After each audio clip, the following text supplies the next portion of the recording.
Hai, Assalamualaikum warahmatullahi wabarakatuh. Buat kalian para pejuang cinta yang mendengarkan podcast ini, semoga selalu diberikan perlindungan dan rahmat oleh Tuhan Yang Maha Esa. Kali ini kita bahas jodoh ya. Jodoh itu dalam KBBI kata turunannya ada 3 bro. Yang pertama adalah pasangan yang menjadi suami atau istri. Itu udah identik banget ya. Dan ini tentu aja yang udah berumah tangga. Berarti pasangan kalianlah yang menjadi jodoh kalian. Tapi bukan ini yang dibahas. Yang dibahas di video kali ini adalah 2 turunan sisanya. Turunan yang kedua, sesuatu yang cocok sehingga menjadi pasangan atau sepasang. Yang ketiga, tepat dan cocok. Nah itu jodoh. Kenapa gue bacain definisi jodoh menurut KBBI? Gue cuman pengen ngasih tahu bahwa jodoh itu adalah yang cocok, bukan yang sesuai nafsu kita. Gue cuman mau ngasih tahu bahwa jodoh itu yang pas dan tepat buat kita, bukan yang sesuai dengan maunya kita. Gue yakin ya, sebagian dari kalian pengen banget dapat jodoh terbaik, apalagi bagi yang belum menikah ya. Tapi kenapa banyak orang yang sulit banget menemukan jodohnya, bahkan salah dalam memilih pasangan? Itu tidak lain dan tidak bukan biang keroknya adalah nafsu, bro ya. Tapi tenang, seperti biasa gue punya tipsnya. Di video kali ini gue bakal kasih ke kalian beberapa tips yang kiranya bisa jadi bahan pertimbangan kalian untuk mencari jodoh yang terbaik. Seenggaknya kalian bisa paham nih bahwa yang kalian jadikan pacar sekarang atau yang kalian jadikan gebetan sekarang belum tentu itu jodoh kalian. So mari kita mulai.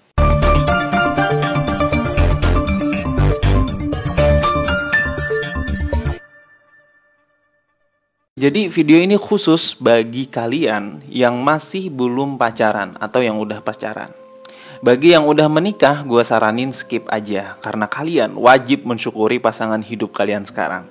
Bagi yang udah pernah menikah dan bercerai dan sekarang mencoba untuk membuka hati lagi untuk menemukan jodoh yang lain, maka video inilah yang paling tepat untuk kalian dengarkan karena kalian udah punya pengalaman itu.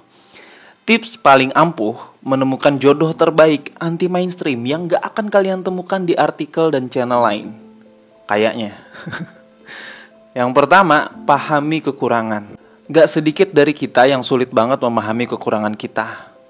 Tapi nyari-nyari kekurangan orang lain itu gampang banget rasanya. Ini alamiah banget terjadi di manusia. Karena secara psikologis manusia sejatinya mencintai dirinya sendiri.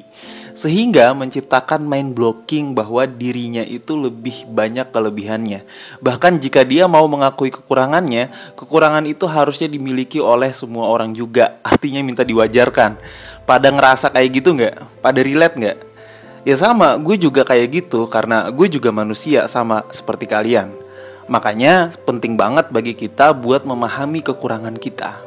Apa sih kaitannya dengan mencari jodoh?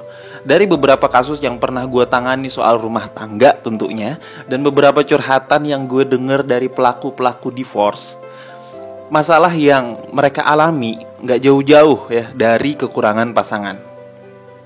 Kalimatnya gak jauh-jauh dari kayak gini nih.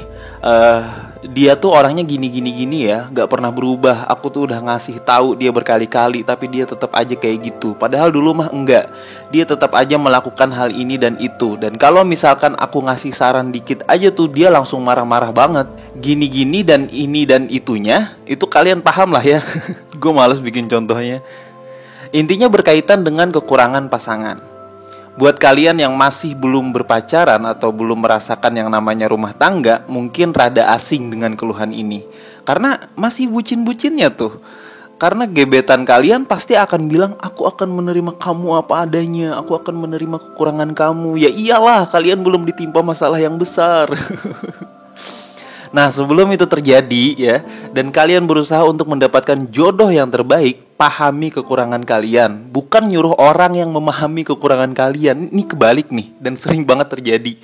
Satu kalimat yang gak boleh kalian tanyakan ke calon pasangan kalian adalah, ingat ya, ini haram untuk diucapkan. Kamu sanggup gak menerima kekurangan aku?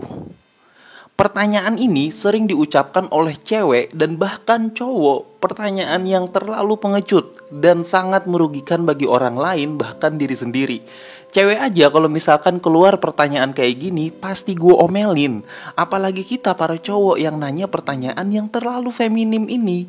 Kekurangan itu bukan dipaksakan untuk orang lain yang menerimanya. Beda dengan kelebihan, kekurangan itu harus kita pahami dan kita perbaiki. Mungkin pertanyaan ini bukan niatan kalian ya untuk tidak memperbaiki kekurangannya. Tapi kalimat tanya ini sugestif banget bro, bahaya. Dan bisa jadi blunder buat kalian nanti setelah berumah tangga atau udah pacaran. Memaklumi kekurangan itu yang wajar-wajar aja, kenapa sih? Yang paling bisa diterima, atau misal kayak kekurangan fisik yang sejatinya sedari lahir lu fisiknya emang kayak gitu. Atau lu mengalami cacat fisik permanen setelah kecelakaan. Nah itu baru tuh maksain orang buat menerima kekurangan kita. Tapi kalau fisik yang bisa lu rubah, entah itu jerawatan bisa lu rawat dengan sabun muka, atau keluar rumah lu bisa pakai topi atau baju lengan panjang ketika panas, ya apa salahnya ngelakuin itu? Bukan malah menyerah dengan kekurangan. Apalagi sifat jelek yang bisa banget dirubah tuh, bangetnya 3 kali. Kalau lu terus punya mindset seperti ini, maka besar kemungkinannya lu akan salah dalam memilih jodoh. Karena apa? Karena lu sendiri susah memahami kekurangan lu. Maka orang yang datang ke lu dan tetap menerima kekurangan lu yang lu nya sendiri susah nih untuk memahami kekurangan itu, yang datang adalah orang yang penuh dengan kepalsuan dan gombal. Paham ya? Buset ya, ini tips pertama aja udah panjang banget ya. Jadi intinya perbaiki diri sendiri dan pahami kekurangan untuk menemukan jodoh yang terbaik. Terus tips yang kedua, belajar menjadi pasangan hidup yang baik. Gue berharap materi atau pelajaran tentang belajar menjadi pasangan hidup yang baik ini tuh ada di sekolah-sekolah konvensional tuh. Karena sebenarnya hal inilah yang paling penting banget dalam menjalani hidup. Kan gak sedikit tuh pengusaha-pengusaha, pejabat, bahkan orang-orang besar yang akhirnya hidupnya hancur gara-gara salah memilih pasangan hidup ya. Bukan gue yang ngomong, mereka sendiri ya. Dan para ahli psikolog lainnya juga gitu yang pernah menangani kasus ini. Gara-gara support sistemnya yang salah. Jadi penting banget yang namanya belajar menjadi pasangan hidup yang baik. Yang bikin kita susah menemukan jodoh terbaik adalah kita selalu fokus mencari jodoh yang terbaik. Kita tuh selalu fokus dengan kriteria tanpa pernah melihat ke dalam diri kita sendiri. Sehingga pada prakteknya ketika kita diberikan jodoh, kitanya malah gak bisa menjadi pasangan hidup yang baik. Ya sama aja bohong. Perempuan yang awalnya lu kira ini adalah jodoh yang sempurna, dia juga lama-lama bakal susah menerima kekurangan lu yang lu gak pengen introspeksi itu. Terus gimana bang caranya menjadi pasangan hidup yang baik? Sebenarnya untuk tips yang kedua ini butuh bahasan yang khusus ya, karena banyak banget poin-poin yang harus disampaikan di tips yang kedua ini. Tapi di video kali ini gue bakal kasih sedikit aja buat kalian. Cara menjadi pasangan hidup yang baik adalah dengan cara kita lanjut ke tips yang ketiga. Tips yang ketiga, mencari yang cocok bukan yang kita mau. Kecocokan dalam hubungan itu sangat penting. Kalian harus paham apa yang menjadi kekurangan pasangan kalian dan kelebihan pasangan kalian. Kalian harus ngerti apa yang membuat dia marah dan apa yang membuat dia senang. Kedengarannya mungkin simpel ya, tapi kalau lu lakuin ini dengan nafsu, jadinya malah susah banget. Lakukan ini selayaknya pasangan hidup lu itu adalah saudara kandung lu atau orang tua kandung. Kalau lu cowok, perlakukanlah istri lu selayaknya saudara cewek lu atau ibu kandung lu. Dan kalau misalkan lu cewek, perlakukanlah suami lu seperti layaknya kakak laki-laki lu ataupun bapak lu. Makanya di salah satu artikel gue pernah baca tuh, cara memilih jodoh yang baik adalah lu harus lihat bagaimana pasangan lu memperlakukan orang tuanya. Tapi di tips yang gue mau sampaikan di sini adalah bagaimana cara kita memperlakukan pasangan kita seperti layaknya orang tua kandung atau saudara kandung kita. Menegur dengan tegas hal buruk yang dilakukan pasangan di saat memang harus dan perlu dilakukan. Memuji dan mengapresiasi hal baik yang dilakukan oleh pasangan hidup jika itu memang harus dan sangat perlu untuk dilakukan. Nah, mulai sekarang lu belajar untuk melakukan itu. Jangan memberikan pujian kosong seperti yang pernah gue bahas di video sebelumnya. Jangan menegur pasangan hidup kalian selagi kalian terang-terangan masih melakukan hal buruk itu. Jangan lakukan ini ya, integritas lu bakal turun.